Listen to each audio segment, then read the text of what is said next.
Hello everybody, welcome back to the channel. It is me, Jordan Young, and this is another Boston Certified Hood Classic No Cap on God. Today we're going to be going through the most anticipated sneaker releases from Nike this year. Is this a response maybe to some languishing sales in recent times? Is this an attempt to reinstate some hype and get the resale markets pumping again? Or is this just a blatant, flagrant cash grab in a time when they are seemingly a little bit desperate? So in addition to going through all of the different retros of some note, we'll also be talking about this strategy. So let's kick things off with some of the biggest retro sneakers to drop next month. February is going to be crazy. First and foremost, we have the Air Jordan 1 Bands, the Bread 85 release. This is going to be the closest apparently to the original that we'll have ever had. Jordan Brand have gone through the trouble to give us some brand new molds for these. Not only have they tried to get the shape on point, but even the intricacies in the materials are supposedly very close to the 85s. It's a beautiful shoe, it's a legendary shoe, but it's been met with a little bit of reservation from some who are a little bit annoyed at the $250 price point, which is justified in my opinion. And the word on the street is that they are going to be making these extremely limited. And I think that is a good plan from Nike to make these limited, to make sure that they sell out and sell out really quickly. And so even though there are a lot of people out there complaining about this sneaker because of the price, because they look a little bit like mids, I would still expect to see these sell out really quick and resell for a little bit of money. Next up, we have the Air Jordan 5 Black Metallics. This for a lot of people is the best Jordan 5 colorway of all time, and I'm pretty much bang on board with that. And this particular model is the latest installment in the Reimagined series, with the reimaginings focusing around the 3M piping that features on the leather cuts. For the OGs and the collectors, the big standout feature of this sneaker is obviously the presence of the Nike Air on the heel, which is true to the original from 1990. The release date's supposed to be around the 8th of February, and the retail price is like 190 pounds or maybe around 210 USD, something like that. And unlike the Breads, I don't see them making these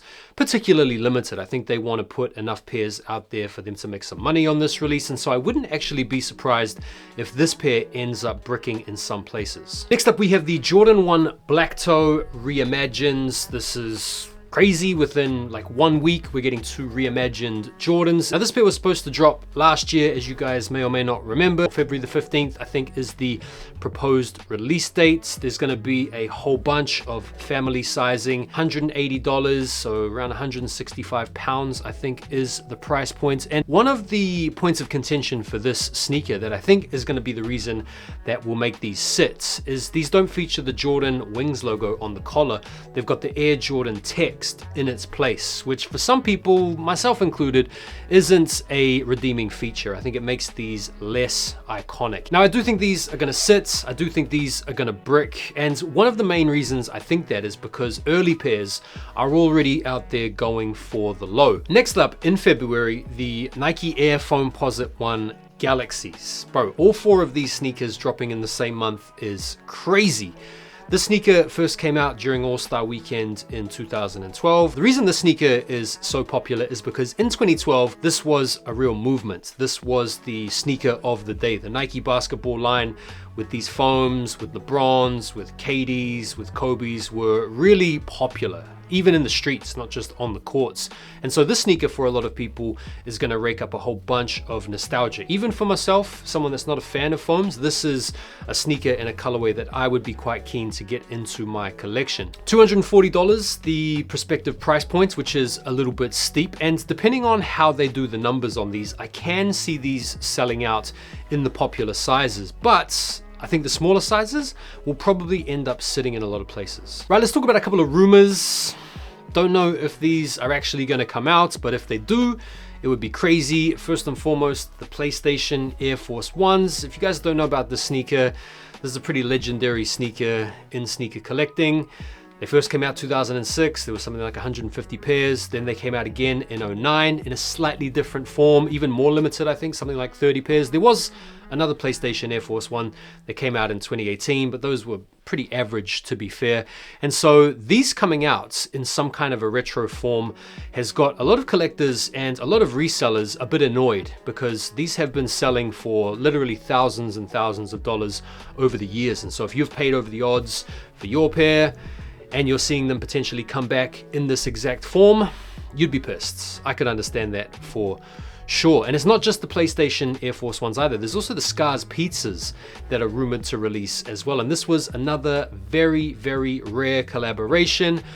I don't know how many pairs of these were made, maybe even like single digits. This is one of those pairs that you see people like LeBron James wearing, or people like DJ Clark Kent, RIP, who actually had a hand in helping to design the sneaker. One of the rumors that I've seen is that if these do come out, they're not going to come out with the same level of attention to detail, the same quality, the same type of exact co-branding or whatever. And if they're gonna do it like that, my question would be, why even do it at all? I mean, after all, a lot of people don't even know that this sneaker exists, let alone the fact that it's sold for $120,000 in years past. So unless there's some kind of an anniversary, or unless there's some kind of legitimate reason to bring these back, I don't really see the point in it. So it's a big year for Kobe retros as well. One of the big ones are these, the What the Kobe 8s. This is a pair you guys can see in the background of my videos. I'm very proud to have this pair. I've had it for a long time now. 2013 is when these came out, and honestly, I love them. They're just wilds, they're neck breakers, and the fact that these are coming out this year is music to a lot of people's ears, because not only is the Kobe 8 one of the best sneakers to hoop in, but it's also a really comfortable sneaker to wear casually as well. It's also a big year for the Kobe 9 Elite Low. This is another pair that I love to bang on about. This is one of my favorite Kobe's right here. And two of the colorways that we have to look forward to this year are two legendary colorways. Moonwalker pair, which is the purple pair you can see here, as well as the Beethoven. And it doesn't even end there. You've also got the Kobe 9 High What the as well. This particular model, yeah, I was never really into them because of how high cut they were. It was always an ironic sneaker for me, given how much Kobe loved to play in low top sneakers. The transition to a high top sneaker was made a little bit extreme given the high top cuts of these. And then you also have the Masterpiece Kobe 9s as well, which is set to drop this year as well. And I'm sure there are more than likely going to be some more Kobe retro announcements as well. But yeah, big year for Kobe retros this year. It's the 30th anniversary of the Air Max 95. And there are a couple of notable 95 retro releases. First and foremost, the OG colorway, the Neons. A lot of people are going to be gassed up to see these finally come back. And then one of the sort of sneaky, hyped up Air Max 95 colorways are these, the pink foams, which were made very famous and popular by Kim K a few years ago, right after she split up with Yeezy.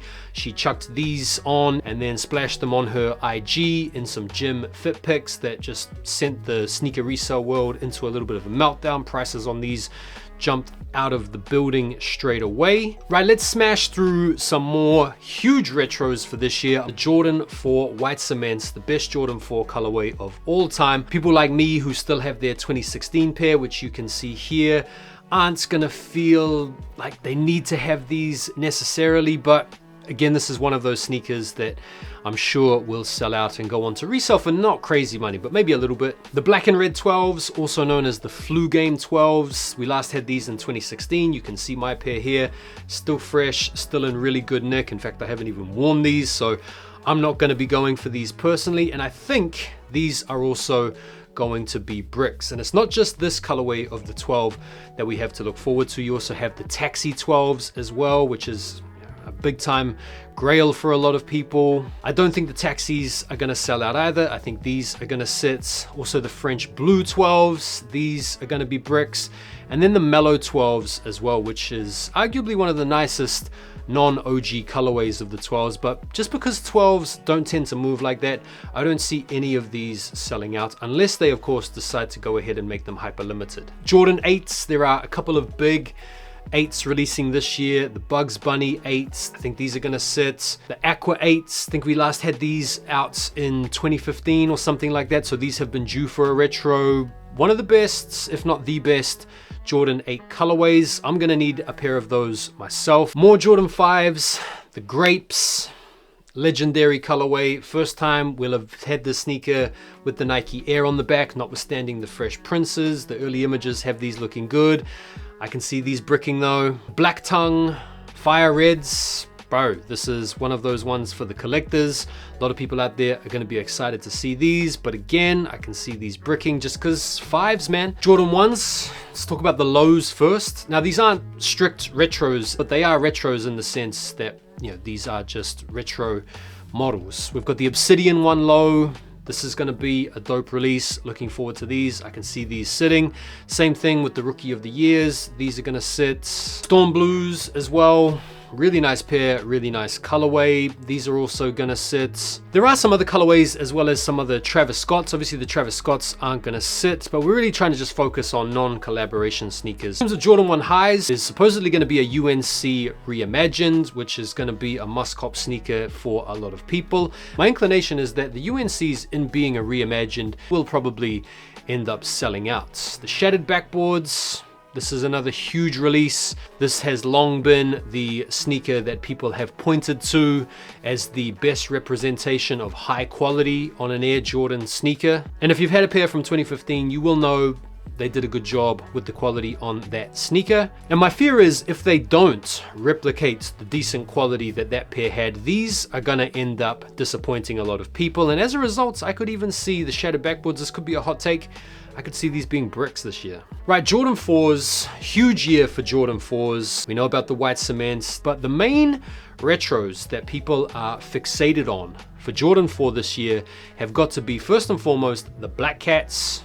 Bro, this has to be the most overrated Jordan in living memory. Remember when these first came out in 06? No one cared about these. In fact, when they initially dropped in 2020, no one cared about these. These sat around in a lot of places and were easy to get your hands on. But in the aftermath, these just completely blew up and took over places like TikTok and have been reselling, as you guys know, for just ridiculous money. So a lot of people are going to be wanting to pick these up simply because they haven't been able to justify copying a pair of these in recent times on the resale market. As a result, I think Black Cat prices in general are going to plummet. I think these are going to end up sitting around retail and just over, but I would expect to see these sell out for sure. But the Jordan 4 of the year, and arguably, this is arguably the retro of the year that most people that are sneakerheads are looking forward to, are the Undefeated 4s. This is a legendary sneaker.